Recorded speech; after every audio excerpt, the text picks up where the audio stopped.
आज का जो कार्यक्रम है 25 दिसंबर 2024 जो आप मंच में देख रहे हैं, ये टीम धुमकुड़िया द्वारा आयोजित एक आदिवासी बच्चों के लिए उनको केंद्रित एक करियर गाइडेंस का एक प्रोग्राम है। और इस कार्यक्रम को हर एक साल टीम धुमकुड़िया आयोजित करती है, ताकि जो बच्चों का जो करियर से संबंधित जो उनके सवाल हैं, जो उनकी जिज्ञासा है और कैसे वो जीवन में आगे बढ़ें और अपनी सफलता हासिल करें, उन पे ये आज का जो प्रोग्राम है केंद्रित है। खासकर जो टीम धुमकुड़िया है, वो धुमकुड़िया जो शब्द है उसके कई पर्यायवाची शब्द होते हैं, जैसे लूरकुड़िया, धर्मकुड़िया, और ये उरांव आदिवासी समाज का एक अभिन्न हिस्सा रहा है। जब आधुनिक शिक्षा प्रणाली हमारे समाज में नहीं थी, तो आदिवासी उरांव समाज में जो व्यवस्था युवाओं को प्रशिक्षित करने का जो केंद्र था, वो धर्मकुड़िया या धुमकुड़िया था। और हर एक आदिवासी उरांव समाज के अंदर में आपको उनके गाँव के बीच में अखड़ा के समीप ये धुमकुड़िया मिलेगा। तो वो धुमकुड़िया जो है, जो हमारे परंपरा में शामिल है, उसी का आधुनिक समय में जो ज़रूरतें हैं उसके मुताबिक आधुनिक युवाओं को जो ज़रूरत है उनके भविष्य को लेके, चाहे वो पढ़ाई से संबंधित हो, चाहे वो व्यक्तिगत विकास के संबंधित से हो, चाहे उनकी संस्कृति, भाषा, लिपि से संबंधित हो, या उनके जो कानून हैं, जैसे कि रीति रिवाज, ये जो कानून हैं, परंपरागत कानून है, उनकी जो समझ हो और उस तरफ वो कैसे अग्रसर हों और समाज को की जो पहचान है, आदिवासी समाज की जो पहचान है, उसको कायम रख सकें। इन तमाम चीज़ों पे उनको एक दिशा निर्देशन देने का, उनको एक तरह से सपोर्ट करने का एक प्रोग्राम है। तो इसी दिशा में हम लोगों ने इस प्रोग्राम के माध्यम से कई सारे बुद्धिजीवी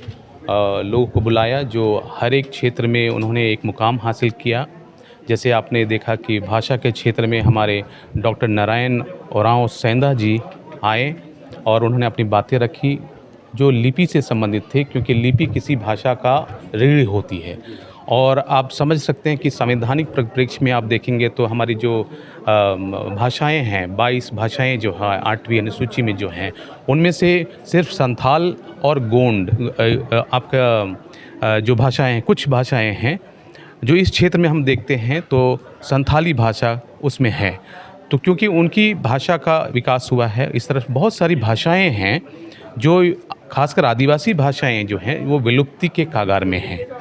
और कई सारी भाषाओं तो विलुप्त हो चुकी हैं, सिर्फ यहाँ नहीं बल्कि विश्व भर में, और बहुत ही तेज़ गति से उनका विलुप्तीकरण हो रहा है। तो उसी को ध्यान में रखते हुए, एक तो है कि जो बच्चे पढ़ रहे हैं विद्यालयों में या कॉलेजों में, या उनसे जो संबंधित जो करियर बनाना है, उनसे संबंधित क्या क्या आयाम है, उसके ऊपर हमारे वक्ताओं ने प्रकाश डाला कि भाषा को बचाना है तो लिपि को बचाना है, लिपि को बचाना है तो हमारी मूल संस्कृति को बचाना है, जो ये कहता है कि बोलते हैं वो गीत है, चलना ही संगीत है। यानी हमारी जो आदिवासी संस्कृति में बोलना ही संगीत को माना है और चलना को वो उन्होंने एक तरह से नाच की तरह उसको माना है। तो इस संस्कृति को भी बचाने के लिए उसके विभिन्न आयामों में हम लोगों ने इस प्रोग्राम के माध्यम से लोगों को बुलाया, उनकी जागरूकता बढ़ाई। जैसे संस्कृति के संदर्भ में, अगर संस्कृति को अगर हमको जीना है तो उसके ऊपर शोध होनी चाहिए, उसको सही रूप में वो आनी चाहिए जो उसकी विशिष्ट संस्कृति है। इस दिशा में हमारे डॉक्टर श्री महादेव टोपो जी आए, जो कि आपको पता है कि हमारे आदिवासी साहित्यकार हैं, कवि भी हैं और समसामयिक विषयों पे वो लिखते रहते हैं। तो उन्होंने साहित्य के संदर्भ में अपनी बातें रखी और साहित्य से हम कैसे अपनी सृजन कर सकते हैं, अपनी जो संस्कृति है उसको साहित्य के माध्यम से उसको कैसे हम लोगों तक पहुंचा सकते हैं, अनूठी संस्कृति को पहुंचा सकते हैं। उसी जी, ये धुमकुड़िया का स्टार्टिंग तो लगभग हमको 10 साल हो गया है। और लेकिन उस वक्त छिटपुट रूप में था। लेकिन अगर हम इसको विधिवत देखें तो इसकी शुरुआत है कुछ 5-6 सालों से हुई है और फिर से इसको एक तरह से सुसंगठित करके और आगे बढ़ने की शुरुआत हुई है। बहुत पहले भी इनकी शुरुआत हो चुकी है और अभी इसको पुनर्गठित करके आगे हम लोग बढ़ रहे हैं। और गांव-गांव में, क्योंकि दुमकुड़िया की जो प्राण है वो गांव में है, ये तो एक साझा मंच है जिसमें विभिन्न गांव के लोग विभिन्न जगहों से आए हैं और वक्ताओं को बच्चों के ऊपर जो व्यक्तित्व विकास या करियर के संबंध में उनको गाइडेंस दे रहे हैं। लेकिन धुमकुड़िया की जो जान जो बसती है वो उरांव समुदाय में, उनके गाँव में बसती है।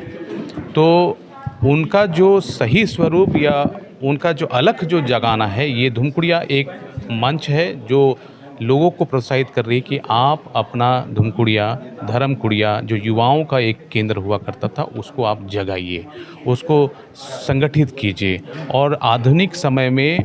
युवा की जो ज़रूरतें हैं उसको भी समझते हुए और साथ-साथ अपनी जड़ों को सींचते हुए आगे उसकी भविष्य गढ़िए। तो इन्हीं सब